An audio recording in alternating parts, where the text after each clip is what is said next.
De esta manera la teoría cuántica de Einstein da respuesta a los aspectos del efecto fotoeléctrico. 1. Cuando un fotón es absorbido por un electrón del metal, el primero transmite toda su energía al segundo, y si esta energía es igual o superior a la de ionización, el electrón podrá abandonar el metal, pero si la energía del fotón incidente es menor, el electrón no podrá abandonar el metal, y no se producirá el efecto fotoeléctrico. 2. La frecuencia umbral es la frecuencia de aquella radiación cuyos fotones tienen una energía igual a la energía de ionización o trabajo de extracción, es decir, es la frecuencia mínima con la que hay que irradiar al metal para que emita fotoelectrones. La constante de Planck por la frecuencia umbral es igual al trabajo externo. 3. Si la radiación incidente tiene una frecuencia inferior a la umbral, la energía de los fotones de dicha radiación es inferior al trabajo de extracción del metal, y por tanto los fotones no pueden comunicar suficiente energía a los electrones del metal para que lo abandone. 4. Si se ilumina el metal con una radiación de frecuencia superior a la umbral, los fotones de dicha radiación sí producirán el efecto fotoeléctrico.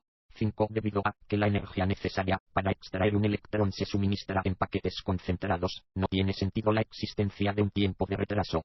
6. Cuando un fotón de la radiación incidente es absorbido íntegramente por un electrón del metal, el balance de energía es el siguiente.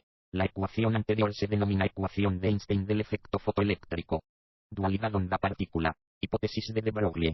Como ya sabemos, existen una serie de fenómenos relacionados con la luz que solo pueden ser explicados mediante la teoría corpuscular. Sin embargo, existen otros fenómenos que han de ser explicados mediante la teoría ondulatoria. Ante esta situación se plantea la pregunta de si la luz es un conjunto de ondas o un conjunto de partículas. La respuesta a esta pregunta es que la luz tiene un doble comportamiento, como onda y como partícula.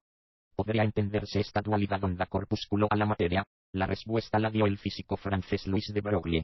En síntesis sugirió que los electrones podían tener características ondulatorias. Su hipótesis consistió en ampliar el comportamiento dual de la radiación a la materia, y dice lo siguiente. Cuando un electrón se mueve con velocidad v, tiene una onda cuya longitud de onda es igual a la constante de Planck dividida por la cantidad de movimiento.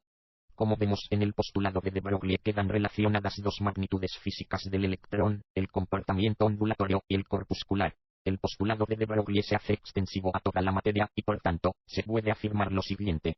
Principio de incertidumbre de Heisenberg. En 1927 el físico alemán Heisenberg dio la respuesta enunciando el principio de incertidumbre, el cual nos proporciona los límites para la información que podemos conocer de objeto cuántico, y tiene dos partes. No es posible determinar simultáneamente el valor exacto de la posición y del momento lineal de un objeto cuántico.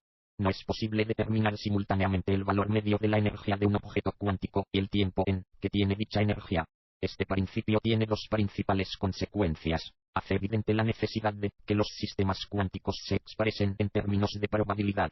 Introduce el principio de complementariedad según el cual un objeto cuántico actúa como onda o como partícula. Efecto Doppler. El efecto Doppler, llamado así por el físico austriaco Christian Andreas Doppler, es el aparente cambio de frecuencia de una onda producida por el movimiento relativo de la fuente respecto a su observador. Doppler propuso este efecto en 1842. El científico neerlandés Christophe Diederik Buys-Ballot investigó esta hipótesis en 1845 para el caso de ondas sonoras, y confirmó que el tono de un sonido emitido por una fuente que se aproxima al observador es más agudo que si la fuente se aleja. Hippolyte Fizeau descubrió independientemente el mismo fenómeno en el caso de ondas electromagnéticas en 1848.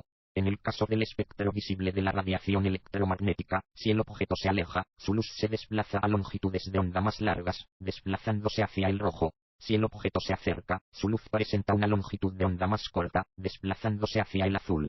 Entender el efecto Doppler es analizar las ondas sonoras resulta sencillo. Cuando un cuerpo como un vehículo se mueve acercándose a un observador que está en reposo, este sentirá que el sonido aumenta su intensidad haciéndose cada vez más agudo a medida que se le acerque. Esto se debe a que la frecuencia aumenta al acercarse al observador, por lo que aumenta la velocidad de propagación de la onda respecto del mismo. En cambio, si el móvil se aleja del observador en reposo, este notará el sonido más débil o grave.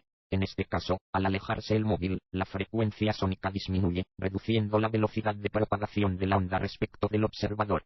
Ahora, imaginemos que un astrónomo quiere saber si un objeto celeste o una galaxia se acerca o aleja de nosotros. En el caso de la luz, que se compone de 7 colores, cada color del espectro tiene un valor diferente de frecuencia. Los colores extremos son el azul y el rojo. Los objetos celestes emiten luz, y cuando estos objetos se acercan, al analizar su espectro, los máximos y mínimos de su onda se acercan entre sí respectivamente, reduciendo su longitud de onda, comprimiéndola, lo que aumenta su frecuencia y su energía, por lo que el color azul se vuelve más intenso y el rojo más débil. Los colores intermedios se intensifican a medida que se acercan hacia el azul.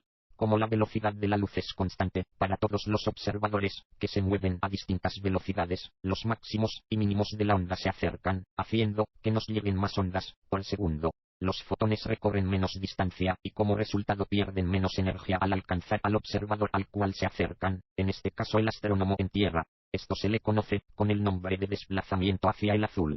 Como resultado, la estrella o galaxia se estaría acercando a nosotros. Si el azul se torna más bajo y los siguientes comienzan a intensificarse en dirección del rojo, los máximos y mínimos de la onda se alejan unos de otros respectivamente, estirándola. Esto hace que nos llegue menos cantidad de ondas por segundo, al reducirse la frecuencia de la onda luminosa. Nuevamente, como la velocidad de la luz es la misma para cualquier observador, no importa a qué velocidad se mueva, y como onda partícula es lo mismo, los fotones recorren más distancia para alcanzar al observador, ya que su fuente emisora se aleja. Este resultado se conoce con el nombre de desplazamiento o corrimiento hacia el rojo.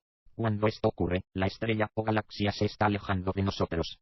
Esto es todo, esperemos que os haya gustado. Hasta la próxima.